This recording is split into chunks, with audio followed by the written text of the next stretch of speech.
Hello， 大家好，我係咪啊。今日同大家介紹一套濕地公園同埋我哋香港直通巴士站樓上嘅單位啊，就係我哋上城世紀公園啊。呢套係筍盤嚟㗎。點解咁樣講呢？因為我哋今日咧會俾大家對比一下同樣嘅戶型。樓層唔同，但係佢嘅價錢咧係可以相差到10幾萬咁多㗎。咁我哋今日睇完就明白晒點解佢係筍盤啦。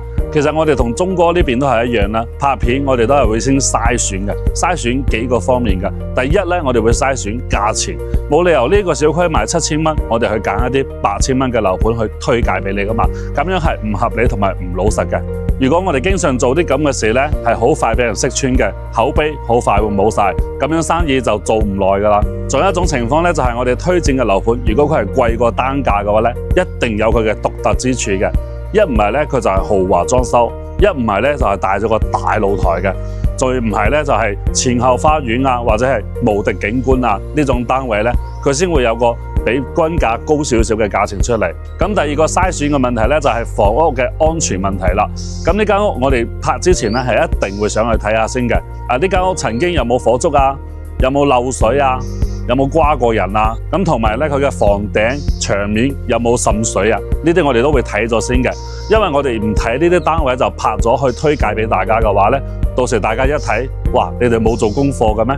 咁樣咧其實係非常之唔好嘅。大家試諗一下，如果呢幾種情況我哋想去睇完，依然要拍出嚟推薦俾大家嘅話咧，咁我哋生意做唔做得長久？我哋做唔做得落去？呢個其實係好現實嘅問題。想獲得大家嘅認可，我哋必須攞個真心出嚟去對每一位客戶。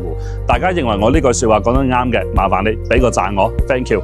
然後第三樣我哋係篩選咩呢？篩選光線同埋景觀嘅問題啊。如果呢層樓係好暗嘅，或者係景觀咧俾啲其他樓宇遮住晒嘅，即係好近握手樓嗰啲咧，我哋一定會喺條片度發出嚟俾大家去睇到嘅。咁樣揀唔揀就係大家嘅自由，但係我哋起碼話咗俾你知，啱唔啱啊？咁而家我哋嚟總結下，我哋每次拍攝會篩選邊3個問題啦：一、價錢筍；2、房屋安全問題；3、有光線有景觀。好，言歸正傳啦，我哋今日咧就準備咗3套單位俾大家睇啦。點解係3套單位呢？因為有一套就係我認為十分之筍嘅單位啊，而且裝修好新㗎。另外嗰2套一模一樣嘅戶型，甚至佢嘅面積咧會細過佢少少嘅，但係佢嘅總價要貴佢10幾萬啊！咁大家就可想而知呢套嘢有幾咁筍啦。我哋一陣咧就會展現俾大家睇呢3個單位嘅。我哋而家即刻出發 ，Let's go！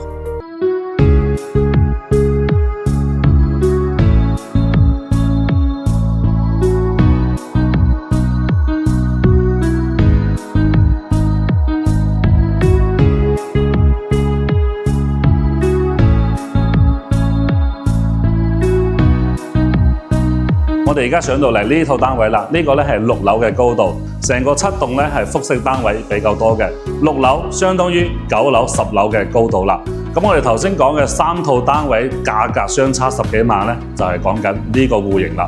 呢個戶型咧就係買1層送1層，56個方，2層加埋相當於110個方供你使用啊！而且呢間咧係新裝修，家私電器全部都會留低俾你啊！咁我哋一陣咧都會俾大家睇埋另外嗰2套價錢，我都會報俾你知嘅。萬科物業管理啊，就非常之乾淨嘅，燈咧都一直開住俾你嘅，所以係非常之舒服嘅。咁廢話唔多講，我即刻俾你睇下呢套靚單位。呢個單位建築面積56平米，2家2房，樓下動區，樓上正區嘅設計，即係除去公攤，1樓就有50個方左右。裝修以及家私都好新嘅。呢個業主冇點住過。正面樓距雖然唔得，但係左右景觀還可以。左邊係濕地公園及湖景，樓下就係商業街及香港直通巴士站啦。右邊係港口最旺嘅萬文匯，對面仲有保利廣場及兒童公園，可以話住上城係極度方便嘅。鬧鐘大靜，配套極近，方便到痹啦。喺香港坐巴士到港口上城，一落車就可以即刻返屋企啦。樓下仲有2個茶餐廳，同埋有其他食肆㗎，仲可以到我哋鋪頭坐下添。1樓主要係一個大客廳，仲有一個廚房、1個衛生間以及2個露台。樓下大冷氣都裝好晒㗎啦。業主話全部嘢都可以留低唔攞走。樓梯下低仲可以叫人嚟做一個儲物櫃，可以打開嗰隻，會更加好睇。1樓洗手間加個花灑就可以沖涼啦。隔隔離就係廚房，呢個廚房真係好乾淨，證明咗業主真係好少住同埋煮嘢食。上層啲樓全部可以用天然氣明火煮食，唔怪之得咁得港人喜愛啦。隔離係生活露台，都夠用嘅，已經裝好咗洗衣機及熱水器㗎啦，可以簡單晾少少衫。我哋而家上去2樓睇睇，呢個樓梯唔會窄，反而我覺得算好闊啦，行起身都唔會有搖晃嘅感覺，非常之好。右邊可以加條不鏽鋼扶手，就會更加穩陣啦。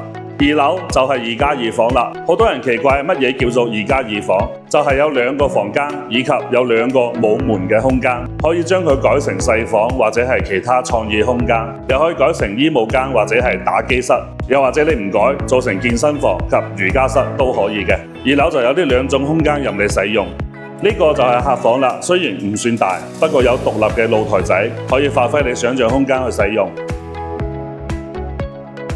右手邊全部做晒扶手㗎啦，夜晚出嚟仲有感應燈會照顧你。隔離就係2樓嘅洗手間啦，一般沖涼就喺呢度沖嘅。前面就係主人房啦，係2樓最大嘅一間房，擺得落大床及衣櫃。呢個單位原本一直賣緊50萬㗎，業主而家實在頂唔住啦，慢慢降到48、45。琴日通知我哋，而家39直接就放啦，所以我先話佢係目前最筍嘅。我而家俾你睇埋另一個單位，面積細過呢個單位5個平方米，但係依然賣緊55萬。仲有第3個單位，戶型全部都係一樣㗎。第3個單位都係51平方嘅，賣緊50萬啊！所以我哋呢一套呢，足足大咗5個方，仲要平咗10幾萬。咁你哋話啦，阿咪唔影出嚟都對唔住各位啦，係咪先？第2個單位及第3個單位呢，我就唔好推薦大家買嘅，因為冇性價比啊，主要俾大家睇睇參考一下嘅。2樓嘅格局完全都係一樣㗎，所以我哋唔使上去啦。第3套睇唔到咯，因為已經租咗出去啦，租客去咗廣州，所以我影唔到。不過價錢呢，我都係鋪出嚟俾大家去睇嘅。好啦，咁我哋今日3套單位已經睇完㗎啦，相信大家都心裏有數啊。點解呢套單位會平啲呢？好簡單，業主等錢使啊。咁如果大家中意呢套單位嘅話呢，歡迎隨時聯絡阿咪啦，即時帶你現場睇樓啊！聽日已經有約客㗎啦，大家如果想執呢啲筍嘢呢，快聯繫阿咪。咁今日分享到呢度先，多謝大家收睇，拜拜。